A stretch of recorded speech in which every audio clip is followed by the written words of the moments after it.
Hello children, welcome to our history class. I hope students all are fit and fine, all are taking care of your health. Okay, please beta, be very conscious about your health. Okay, good. Students, in the previous session, you heard about the imperial capital Vijayanagar. You heard about the discovery of Hampi, and you were also told about Rayas. The Rayas were the rulers of Vijayanagar. The Nayaks, they were the military governor under the Vijayanagar Empire, and the Sultans, this was a noble title given to the kings, especially in the Muslim countries. So these sultans, they are also called as noblemen. Still this system is in vogue in Oman and Malaysia. But you should be very clear that there is no such difference between a king and sultan.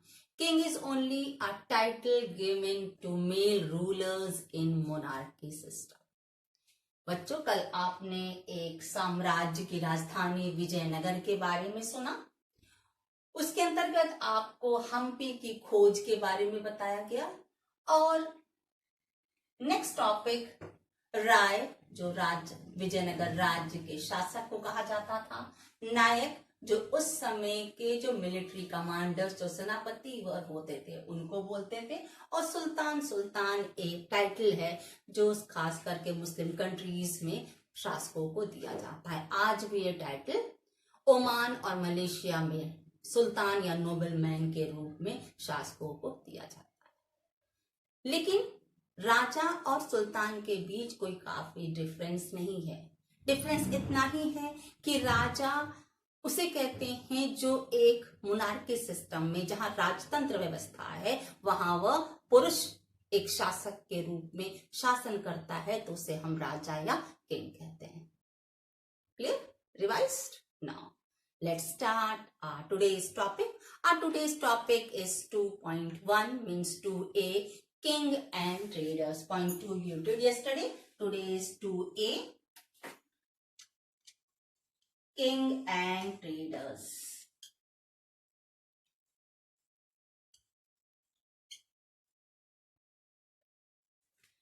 यह राजा और व्यापारियों के लिए चर्चा होगी. Children, you heard yesterday that on the northern frontiers, there was competition between the Vijayanagar and the contemporary rulers because they wanted to gain control over the river valley and its resources. आपने पीछे कल सुना कि किस प्रकार विजयनगर के शासक और उस समय के समकालीन शासकों के बीच उत्तरी सीमा पर प्रतिद्वंदिता रहती थी, क्योंकि वहां वह नदी जो थी और उसके जो रिसोर्सेस थे, नदी के पास का एरिया और उसके रिसोर्सेस पर दोनों ही स्थानों के शासक अपना नियंत्रण हासिल करना चाहते थे. So children, when we speak about extension of area, expansion of empire, it means you should know that what was the main organ of the army. जहां राजा के राज्य विस्तार का विषय है, तो स्पष्ट है वह सेना के किस अंग का प्रयोग कर रहा है या सेना में किन अंगों के प्रयोग से युद्ध लड़ा जा रहा है. So in this it is said, when we speak about the rulers of Vijayanagar, it is said that they especially depended on cavalry. So for that, import of horses was done from Arabia and Central Asia. तो उस समय के राजा जो क्या थे, घुड़सवार सैनिकों पर निर्भर रहते थे, जिसे अरेबिया और मध्य एशिया से मंगाया जाता था, which was earlier in control by Arabian traders. आरंभ में अरब के व्यापारियों के हाथ में ये सारा जिम्मेदारी होता था, but later on some changes were done. Now the local communities who were known as Kudera Shetty, They were also involved in such exchanges. कुछ समय के बाद कहा जाता है जो स्थानीय समुदाय के लोग थे जिन्हें कुदेरा शेट्टी के नाम से जानते थे, उन्होंने भी इस लेन देन में अपनी हिस्सेदारी आरंभ कर दी. But children, there was a change seen in 1498. 1498 में दृश्य पूर्ण रूप से बदल गया. When the Portuguese they arrived on western coast. 1498 में जब पोर्चुगीज उपमहाद्वीप के तट पर, पश्चिमी तट पर पहुंचे और वहां उन्होंने क्या किया, वहां उन्होंने व्यापारिक और सामरिक अड्डे बनाने की कोशिश की. What did they do? They tried to establish trading and military stations. Why? Because they were equipped with superior military technology and they used to use the muskets. उनके पास आधुनिक टेक्नोलॉजी थी युद्ध के लिए और साथ ही साथ वे बंदूकों का प्रयोग करते थे. So the Portuguese, those merchants who all were involved in such equipments, who were equipped with all these things, they started playing important role in political ground. How? इस प्रकार पुर्तगालियों ने जो व्यापारिक और सामरिक केंद्र बनाना चाहते थे, जिनके पास आधुनिक हथियार थे, बंदूकों का वे प्रयोग करते थे, उन्होंने राजनीति में अपनी भूमिका निभानी शुरू कर दी. कैसे? क्योंकि राजा जब राज्य का विस्तार करेगा, युद्ध करने की आवश्यकता है. युद्ध करेगा तो उसे आधुनिक अस्त्र शस्त्र चाहिए जो पुर्तगालियों के पास थे. It shows that also it was affected by Portuguese. And children, it is also said about Vijayanagar that it was also known for market dealing in spices, textiles and precious stones. इतना ही नहीं, विजयनगर के बाजार में मसाले और कहा जाता है टेक्सटाइल और बहुमूल्य रत्न उपलब्ध थे. वहां पर इसका अच्छा बाजार लगता था.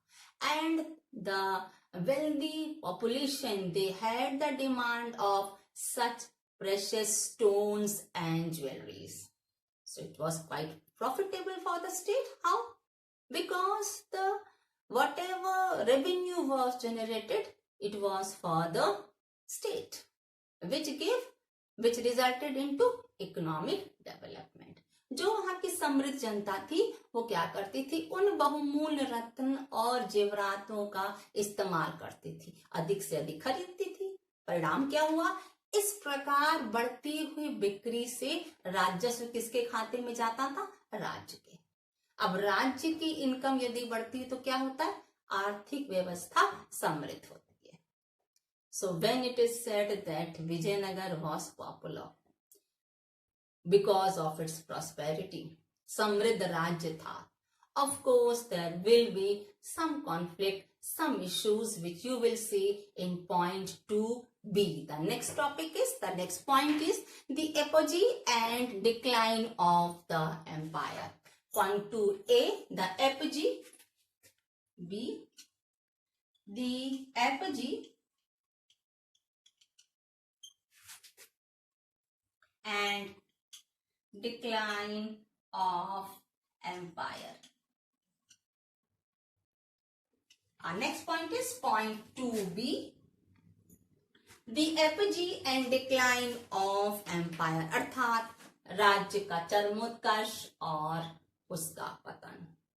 पहले हम देखेंगे कि राज्य का, विजयनगर राज्य कैसे अपने उन्नति के शिखर पर पहुंचा, लेकिन कुछ कारणवश उसका पतन हुआ. So first we'll speak about the apogee, उसके उत्थान अर्थात बढ़ती हुई समृद्धि के ऊपर हम चर्चा करेंगे.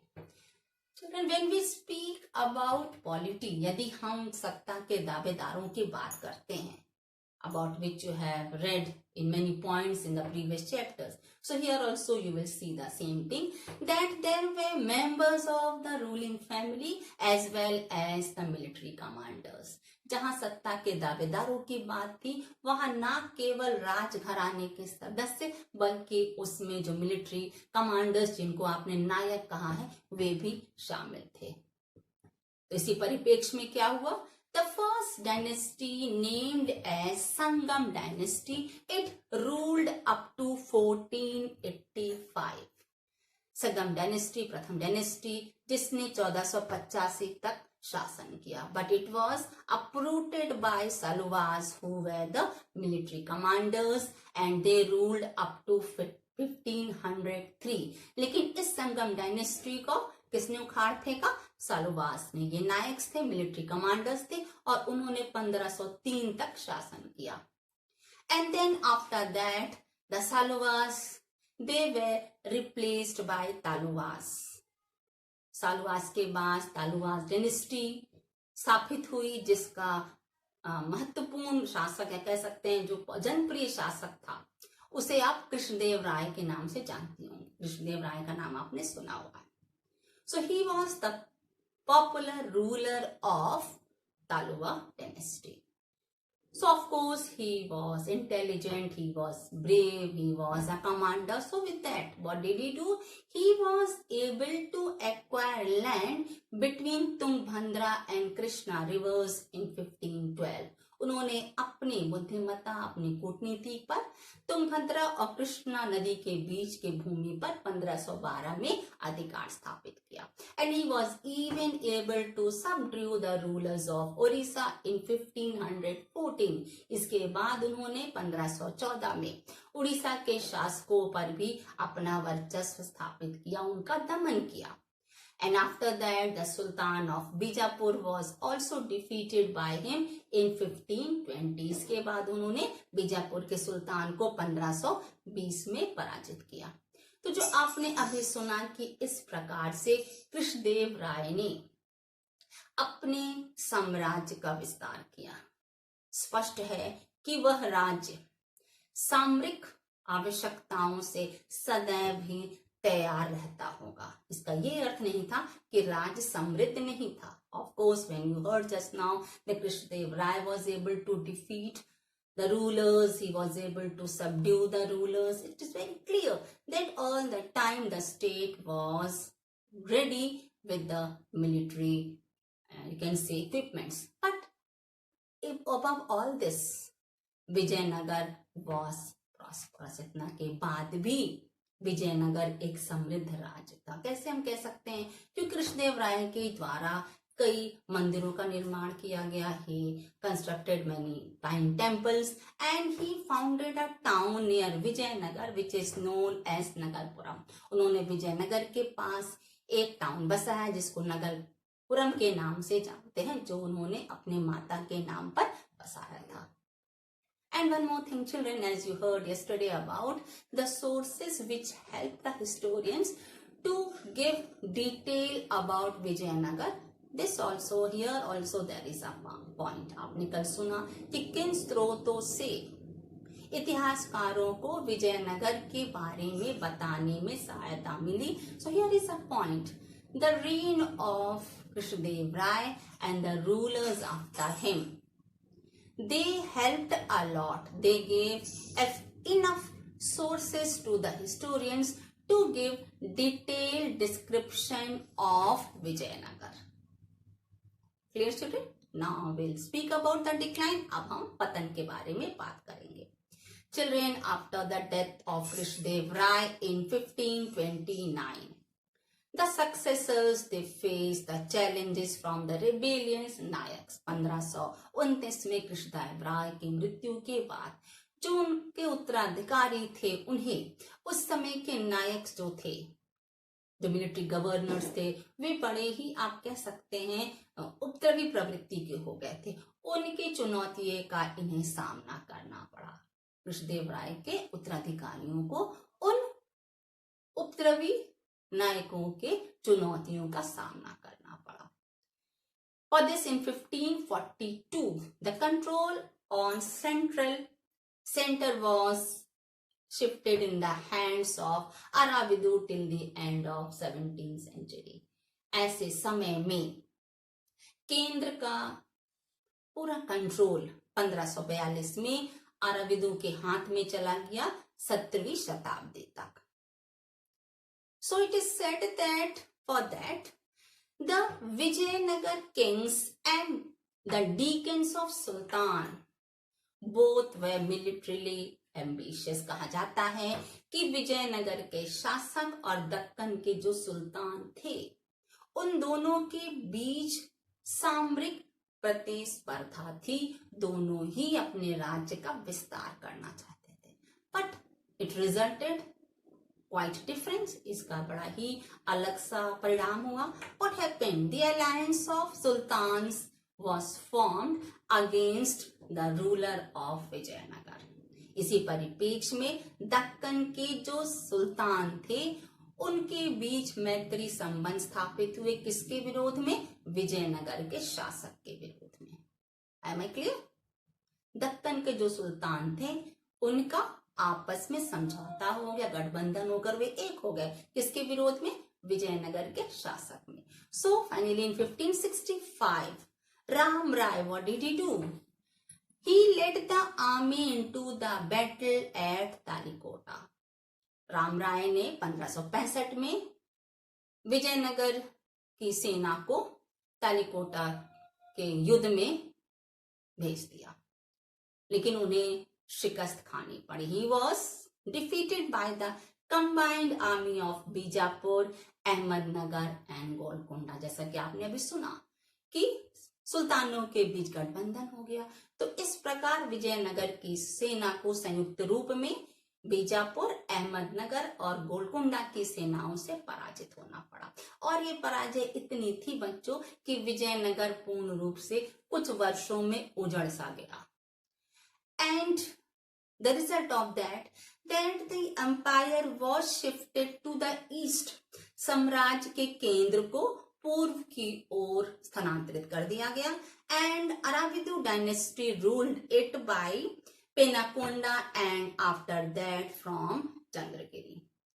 अर्थात अब विजयनगर को अराविदु डायनेस्टी कहां से रूल कर रही थी? पहले पेनाकोंडा से रूल कर रही थी, उसके बाद चंद्रगिरी से विजयनगर पर शासन किया जाने लगा। Children, as you heard that how Vijayanagar was ruled from two different places. So there was someone who was responsible for it. Of course, children, army of Sultan was responsible for the destruction of Vijayanagar. But still the relation between the Sultan and Rais, in spite of religious differences, they were not much against to each other। कितना ही सुल्तानों और rise राजा के बीच के religious difference थे, लेकिन वे एक दूसरे के इस प्रकार से शत्रु नहीं थे। हाउ? एग्जाम्पल, कृष्णदेव राय ही सपोर्टेड सम क्लेमेंट्स। अर्थात कृष्णदेव राय ने एक समय में सत्ता के दावेदारों का समर्थन किया। And he assumed the title of establisher of यवन किंगडम। इस प्रकार से उन्हें यवन किंगडम के संस्थापक के रूप में टाइटल मिला। और सेकंड एग्जांपल है that the sultan of Bijapur he to intervene in the matter of succession dispute after the death of Krishnadeva Raya. कहा जाता है कि बीजापुर के सुल्तान ने कृष्णदेव राय के बाद जब उत्तराधिकार की समस्या हुई तो उन्होंने उस उत्तराधिकार की समस्या को, युद्ध को बीच में हस्तक्षेप करके उसको सुलझाया। So children, it's very clear by hearing to these two examples, इन दो उदाहरणों से स्पष्ट होता है कि that the sultans and Vijayanagar kings, they both wished to have a stable empire। दोनों ही एक सुदृढ़ राज्य की कामना करते थे, इच्छा करते थे। But the policy of Ram Raya, जो राम राय ने एक नीति चली, उस नीति के आधार पर क्या किया? उसने एक सुल्तान को दूसरे सुल्तान के विरुद्ध कर दिया। According to his policy, according to the policy of Ram Raya, what he did? One sultan used to be against the next sultan, disunity among the sultans। But finally the sultans, they came to know about it। So what did they do? They combined together, they united together and defeated him। इस प्रकार अंत में सुल्तानों ने इस कमी को अपने आप में नोटिस किया और फिर उन्होंने संगठित होकर राम राय को पराजित किया। Clear children? So it's very clear that there should be unity. Of course, in your life also there can be difference of opinion, children, but please see, there will be some circumstances where you should face intelligently. Clear? All right, girls.